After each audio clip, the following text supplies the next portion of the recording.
Hello everyone. इस video में हम प्रोजेक्टाइल मोशन के बारे में पढ़ेंगे। तो प्रोजेक्टाइल क्या होता है?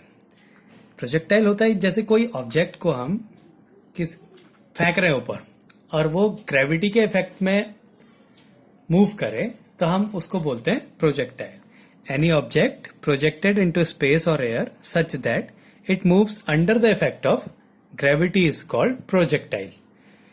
एक ऑब्जेक्ट को हम स्पेस में फेंके और वो ग्रेविटी के इफेक्ट में मूव करे तो हम उसको बोलते हैं प्रोजेक्टाइल। और जो पाथ होता है, the path followed by projectile is called trajectory. उसका जो पाथ होता है वो उसको ट्रेजेक्टरी बोलते हैं या पाथ ऑफ प्रोजेक्टाइल बोलते हैं। अब प्रोजेक्टाइल मोशन में कुछ इंपॉर्टेंट चीजें होती हैं, उसको हमें ध्यान में रखना है कि अगर हम हॉरिजॉन्टल मोशन के बारे में पढ़ेंगे, उस प्रोजेक्टाइल के हॉरिजॉन्टल मोशन के बारे में पढ़ेंगे, तो जो वेलोसिटी होगी, हॉरिजॉन्टल वेलोसिटी, वो यूनिफॉर्म होगी। हॉरिजॉन्टल वेलोसिटी हमेशा कांस्टेंट रहती है। प्रोजेक्टाइल मोशन की जो हॉरिजॉन्टल वेलोसिटी है वो हमेशा कांस्टेंट रहती है। अगर वेलोसिटी कांस्टेंट हो तो एक्सेलरेशन जीरो होता है। तो हॉरिजॉन्टल मोशन की कंडीशन ये है कि जो ux है, मतलब हॉरिजॉन्टल वेलोसिटी है, वो कांस्टेंट रहेगी, जिसके कारण हॉरिजॉन्टल एक्सेलरेशन जीरो होगा। ऐसे ही वर्टिकल मोशन में जो uy है वो नॉन यूनिफॉर्म होता है। वर्टिकल मोशन में जो वेलोसिटी है वो नॉन यूनिफॉर्म है, वो कांस्टेंट नहीं रहती है। और जो एक्सेलरेशन है वो ग्रेविटी होता है, ग्रेविटेशनल एक्सेलरेशन होता है। तो वर्टिकल मोशन में तो वो ग्रेविटी के इफेक्ट में मूव करेगी और हॉरिजॉन्टल में उसमें कोई एक्सेलरेशन नहीं लगेगा और वो यूनिफॉर्मली मूव करेगी। तो ये कंडीशन होती है। अब इसके बाद हमने इसमें प्रूफ करना होता है कि किसी प्रोजेक्टाइल का जो पाथ होता है वो हमेशा पैराबोलिक होता है। तो हमारा क्वेश्चन है और हेडिंग भी है, proof that path of projectile is parabolic।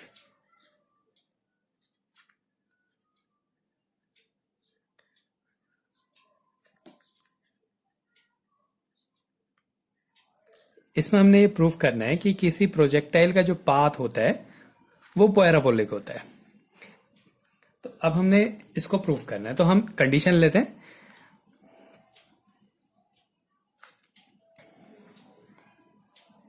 माना एक प्रोजेक्टाइल को हमने किसी एंगल पे प्रोजेक्ट करा।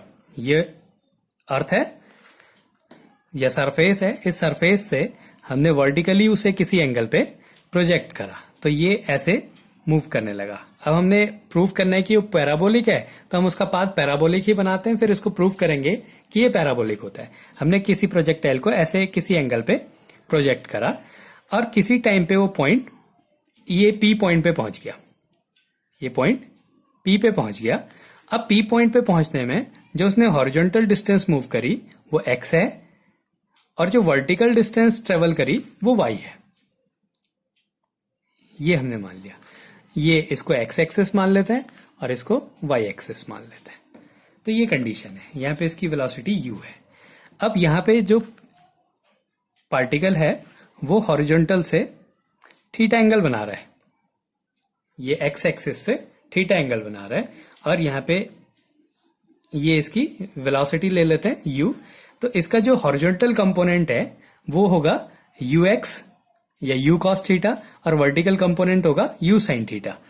ऐसे तो वैसे ही यहाँ पे भी अगर वो थीटा एंगल बना रहा है, कोई भी एक कंडीशन ले लो, इधर पे ले लो या यहाँ पे ले लो, तो इसका जो हॉरिजॉन्टल कंपोनेंट है ये होगा ux equals to u cos थीटा। हॉरिजॉन्टल हमेशा कॉस में होगा और जो वर्टिकल कंपोनेंट होगा, इसका जो वर्टिकल कंपोनेंट होगा वो होगा uy equals to u sine theta.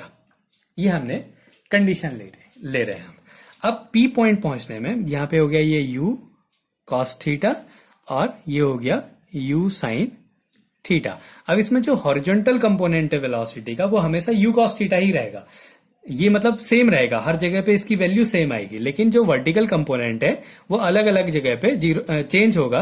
जब मैक्सिमम पोजीशन पे पहुंचेगा तो भी उसका हॉरिजॉन्टल कंपोनेंट यहां से ये आगे को तो मूव कर रहा है लेकिन ऊपर नहीं जा रहा है। तो यहाँ पे क्या है, इसका हॉरिजॉन्टल कंपोनेंट जो है वो u cos थीटा ही रहेगा, लेकिन जो वर्टिकल कंपोनेंट है वो जीरो हो जाएगा। यहाँ पे अगर हम इसका वर्टिकल कंपोनेंट लें तो ये क्या हो जाएगा, जीरो हो जाएगा। तो वर्टिकल कंपोनेंट तो चेंज हो रहा है और यहाँ पे ये ग्रेविटी के इफेक्ट में मूव करेगा, लेकिन जो हॉरिजॉन्टल कंपोनेंट है वो चेंज नहीं होगा, वो हमेशा सेम रहेगा और उसकी वैल्यू u cos थीटा होगी। तो अब हम लेते हैं कि माना किसी टाइम पे, किसी टाइम टी पे इसकी पोजीशन जो है वो पी है, तो let at any time T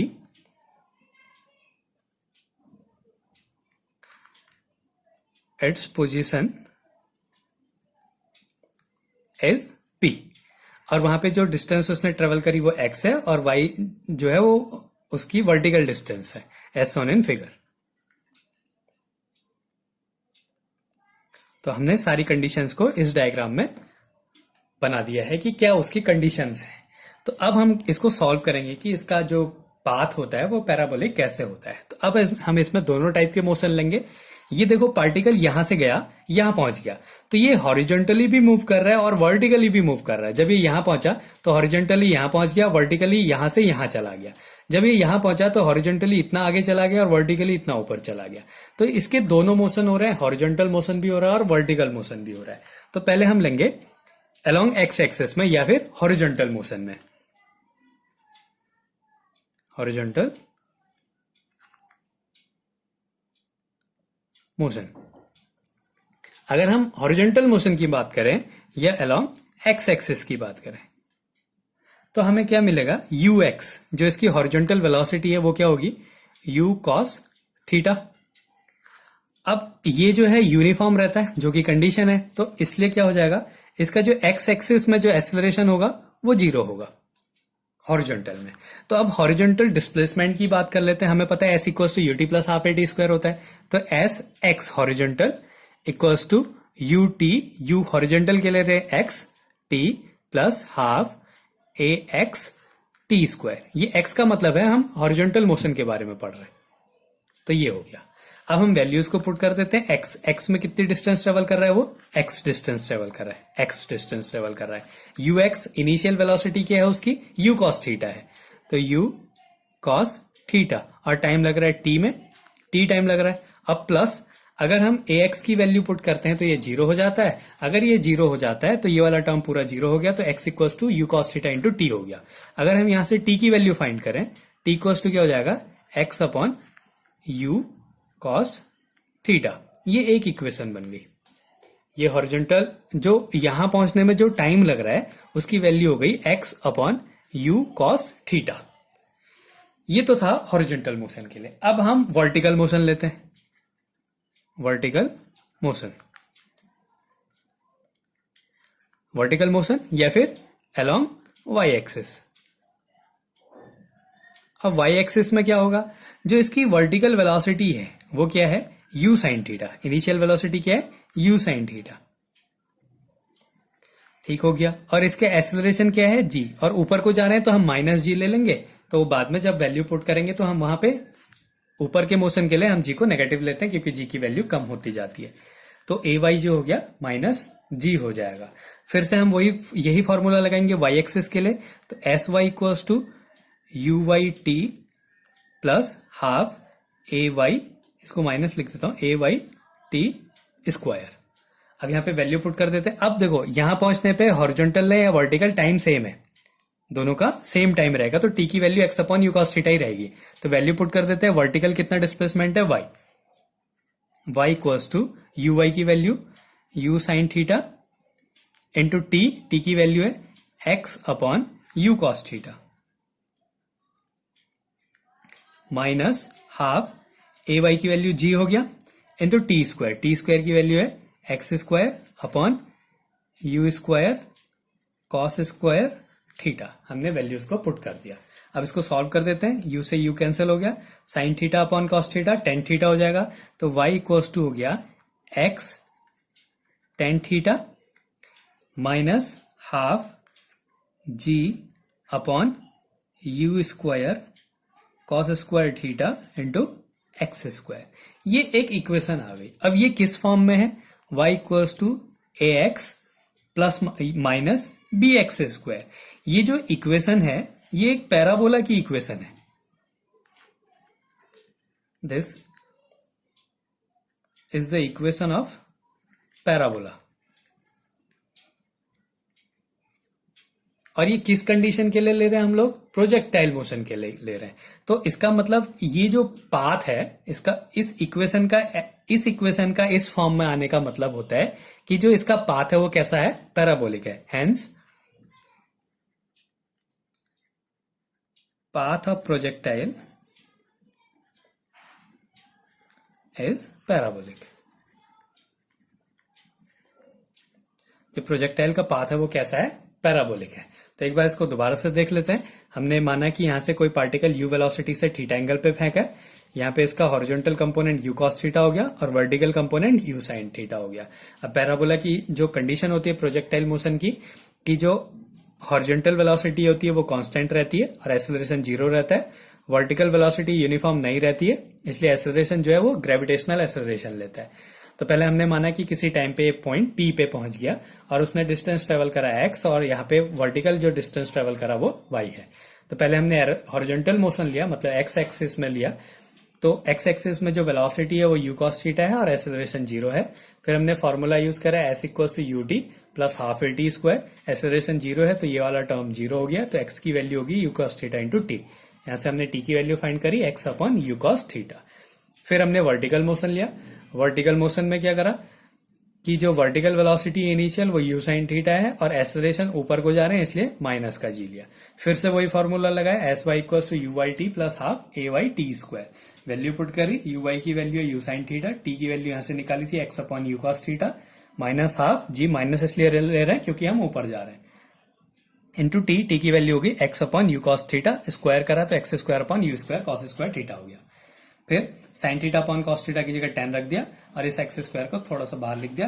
तो ये एक इक्वेशन हो गई y equals to ax minus bx square के फॉर्म में। तो ये एक पैराबोला को रिप्रेजेंट करती है, इसलिए इसका जो पाथ है वो कैसा होगा, पैराबोलिक पाथ होगा। अब ये तो हो गया एक केस। अब इसके बाद हमने निकालना पड़ता है कि इसका टाइम ऑफ फ्लाइट क्या है, मतलब जो ये यहां से उड़ के यहां जा रहा है तो यहां से यहां जाने में इसको कितना टाइम लगेगा, उसको बोलेंगे टाइम ऑफ फ्लाइट। फिर हम निकालेंगे कि इसकी मैक्सिमम हाइट, अगर किसी को थीटा एंगल पे फेंके तो वो कितनी हाइट तक जा सकता है, उसकी मैक्सिमम हाइट क्या होगी। फिर मैक्सिमम हाइट निकालेंगे। उसके बाद हम निकालेंगे हॉरिजॉन्टल रेंज कि वो कितना डिस्टेंस ट्रेवल कर सकता है। तो अब हम पहले इसका निकालते हैं कि इसका टाइम ऑफ फ्लाइट क्या है। तो फिर से वही कंडीशन है कि एक प्रोजेक्टाइल है, उस प्रोजेक्टाइल को हमने थीटा एंगल पे प्रोजेक्ट करा। इसको हमने क्या करा, थीटा एंगल पे, ये एंगल थीटा है, इसको प्रोजेक्ट करा। इसका जो वर्टिकल ये u वेलोसिटी से प्रोजेक्ट कर रहे हैं तो u cos थीटा हो गया x एक्सिस में, ये x एक्सिस हो गई, ये y एक्सिस हो गई और वर्टिकल कंपोनेंट हो गया इसका u sin थीटा। ये जो डिस्टेंस होगी इसको बोलेंगे हम लोग हॉरिजॉन्टल रेंज। यहां से यहां जाने में जो टाइम लगेगा उसको बोलेंगे टाइम ऑफ फ्लाइट, और ये जो डिस्टेंस ट्रेवल करेगा इसको बोलेंगे मैक्सिमम हाइट। तो पहले हम निकालेंगे इसकी टाइम ऑफ फ्लाइट कि कितना टाइम ले रहा है ये।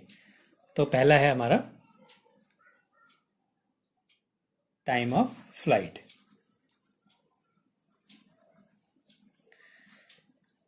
ये हो गया। अब क्या होगा, कोई भी प्रोजेक्टाइल यहां से मैक्सिमम हाइट में पहुंचने में जितना टाइम लेता है, मैक्सिमम हाइट से नीचे पहुंचने में भी उतना ही हाइट लेगा, उतना ही टाइम लेगा। मतलब जो टोटल टाइम है वो इक्वल होगा time of ascending plus time of descending. ऊपर जाने में टाइम और नीचे जाने में टाइम के इक्वल होगा, और ये दोनों सेम होते हैं।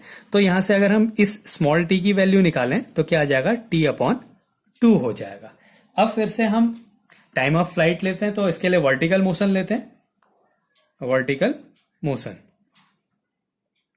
वर्टिकल मोशन में v equals to u plus a t लगा देते हैं, तो v y equals to you y plus a y t. ये एक इक्वेशन में वैल्यू पुट कर देते हैं। तो वर्टिकल मोशन के लिए वेलोसिटी क्या हो गई, ये वर्टिकल वेलोसिटी लेंगे initial u sin theta, u sin theta equals to, अच्छा ये जो है ये v equals to u plus a t होता है। तो ये फाइनल वेलोसिटी, और फाइनल वेलोसिटी जो है जब मैक्सिमम हाइट पे पहुंच जाएगा तो 0 हो जाएगी। तो हम इसकी जगह क्या लेंगे, 0 लेंगे। तो वर्टिकल वेलोसिटी में जो मैक्सिमम हाइट है वो 0 equals to u sin theta और प्लस a की वैल्यू हम हाइट में जा रहे हैं माइनस g इंटू टी हो गया। तो अगर हम यहां से इसको सॉल्व कर देते हैं तो इसको यहां पहुंचा दिया, जी टी इक्वल्स टू हो गया u साइन थीटा। तो यहां से t की वैल्यू आ गई u sine theta upon G. अब हमने लेना है टोटल टाइम, तो टोटल टाइम क्या है, उसका डबल है, तो जो टोटल टाइम ऑफ फ्लाइट हो गया वो हो गया 2u साइन थीटा अपॉन जी। ये आ गया हमारा टाइम ऑफ फ्लाइट की एक प्रोजेक्टाइल को अगर हम प्रोजेक्ट करते हैं तो उसका टोटल टाइम क्या होता है, उसका टाइम ऑफ फ्लाइट क्या होता है, 2u साइन थीटा अपॉन जी उसका टाइम ऑफ फ्लाइट है। अब इसके बाद हम निकालेंगे कि मैक्सिमम हाइट क्या होगी।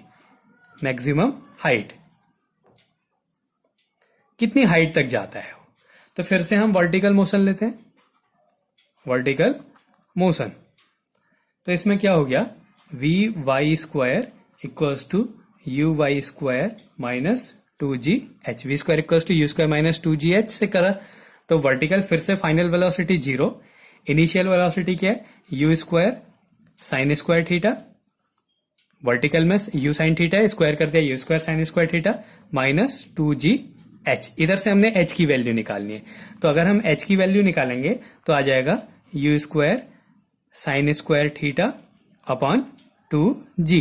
तो ये हो गई मैक्सिमम हाइट की। एक प्रोजेक्टाइल को हम अगर थीटा एंगल पे फेंकते हैं तो उसकी हाइट क्या होगी, जो मैक्सिमम हाइट पे जा सकता है वो होता है you square sine square theta upon 2g।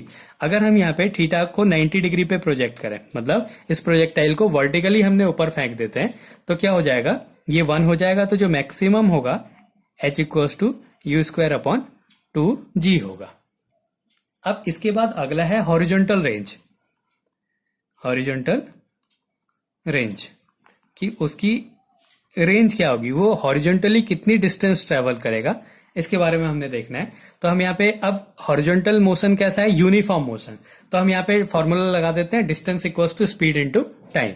Distance equals to speed into time.